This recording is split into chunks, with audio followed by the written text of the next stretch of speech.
दोस्तों आज की सबसे पहली और बड़ी खबर है। झारखंड के CM Hemant Soren social media पर बने सबसे लोकप्रिय।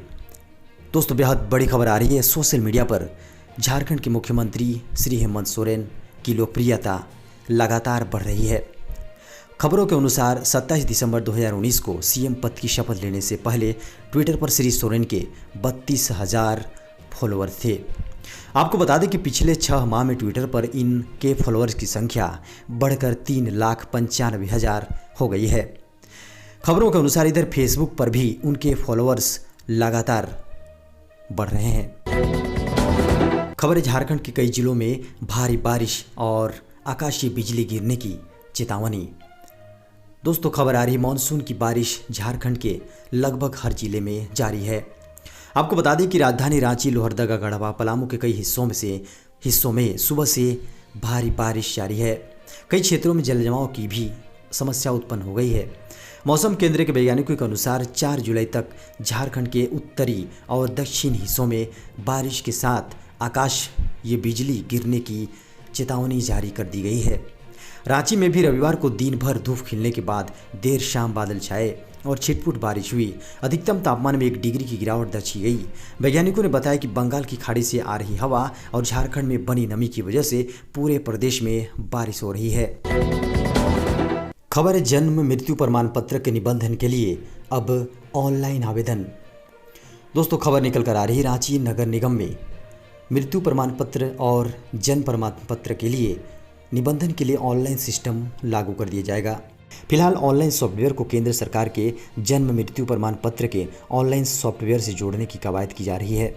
इस सॉफ्टवेयर के माध्यम से आवेदक घर बैठे जन्म मृत्यु से संबंधित आवेदन व संबंधित दस्तावेज अपलोड कर पाएंगे। आपको बता दें कि आवेदन की जांच 3 स्तरों पर की जाएगी।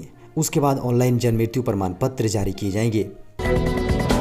खबर है यात्रियों की सुविधा को देखते हुए रेलवे का बड़ा बदलाव।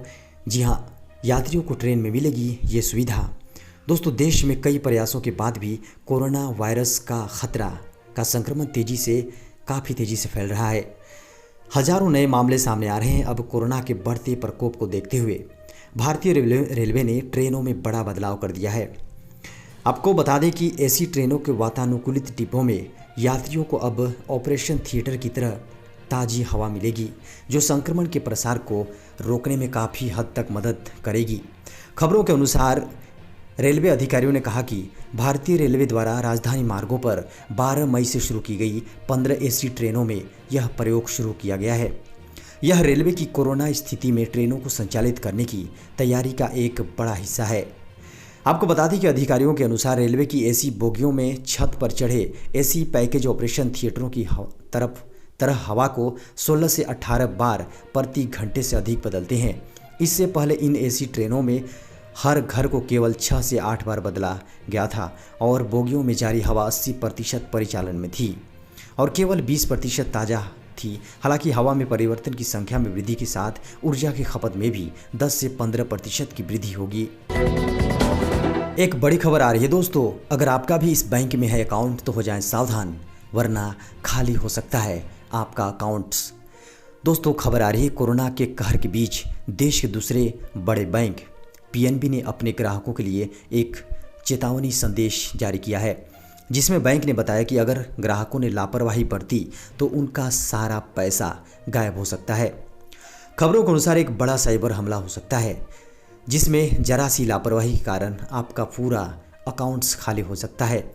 बैंक ने इस साइबर हमले की जानकारी देते हुए कहा कि देश के कई शहरों में बड़ा साइबर हमला होने वाला है। अगर आपके पास मुफ्त कोविड-19 टेस्ट को लेकर ईमेल एड्रेस यानी कि ncov2019@gov.in से कोई भी मेल आए तो उस पर क्लिक न करें। ये एक फर्जी ईमेल है जिस पर क्लिक करने से आपका अकाउंट खाली हो जाएगा। आपको बता दें कि दिल्ली, मुंबई, हैदराबाद, चेन्नई और अहमदाबाद के लोग इन फ्रॉड वायरलों के निशाने पर हैं। सोशल मीडिया पर किसी दूसरे प्लेटफॉर्म पर किसी अनजान ईमेल, एसएमएस या मैसेज में दिए गए चैट अटैचमेंट को भूल कर भी ना खोलें।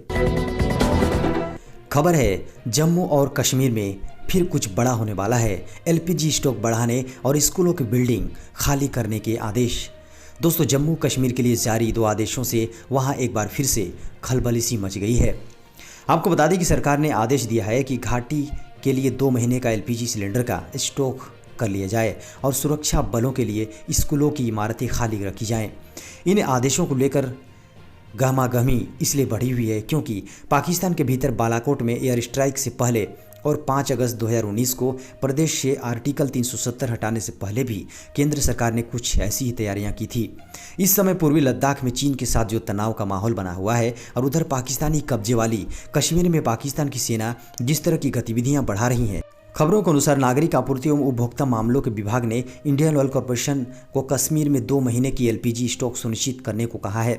हालांकि इस आदेश में जम्मू श्रीनगर हाईवे पर किसी तरह की बाधा उत्पन्न होने की स्थिति में किल्लत न होने की दलील दी गई है, लेकिन असल में जम्मू कश्मीर के उपराज्यपाल जीसी मुर्मू के सलाहकार ने एक बैठक में इस तरह के दिशा निर्देश जारी किए थे। खबर है WHO ने कोरोना वैक्सीन पर दी बड़ी खुशखबरी। दोस्तों, अभी पूरी दुनिया कोरोना वायरस के महामारी के खिलाफ जंग लड़ रही है।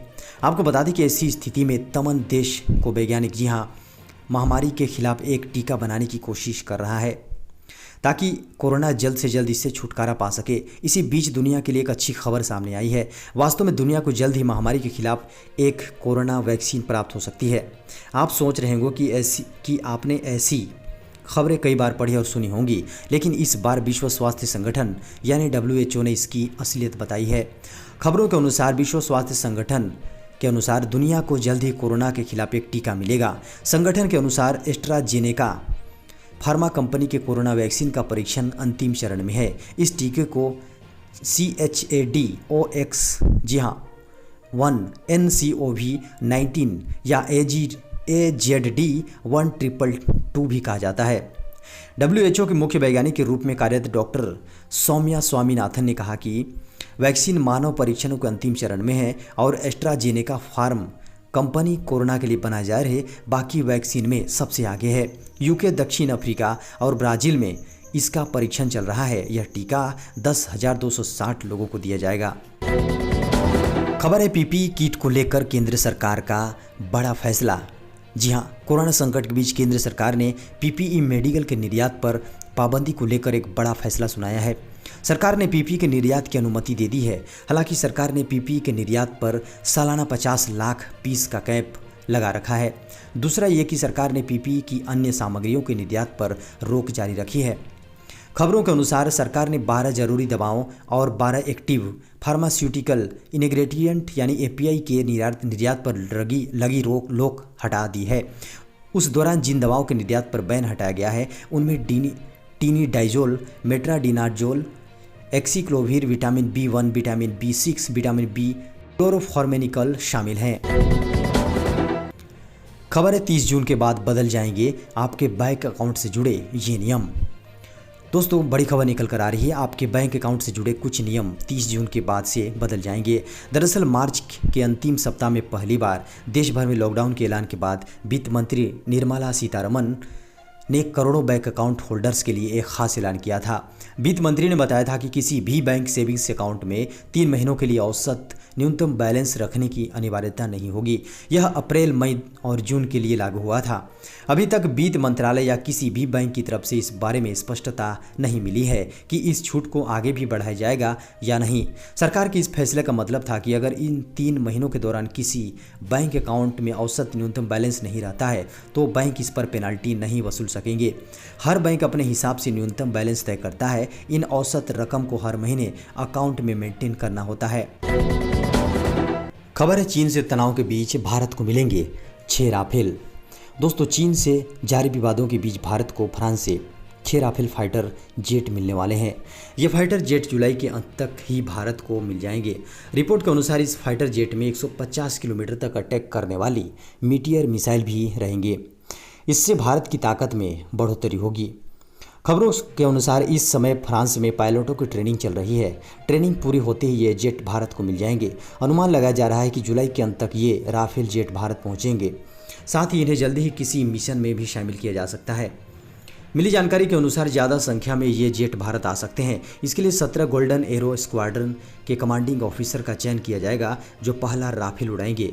उनके साथ फ्रांसीसी पायलट भी मौजूद रहेगा। इन फाइटर जेट को फ्रांस से मिडिल ईस्ट लाया जाएगा। वहाँ फिर वहाँ से भारत के लिए उड़ान भरा जाएगा। राफेल की पहली रिफ्यूलिंग फ्रांस और मिडिल ईस्ट के बीच फ्रांसीसी एयरक्राफ्ट द्वारा की जाएगी। इसके अलावा दूसरी रिफ्यूलिंग इंडियन एयरफोर्स के द्वारा मिडिल ईस्ट और भारत के बीच की जाएगी।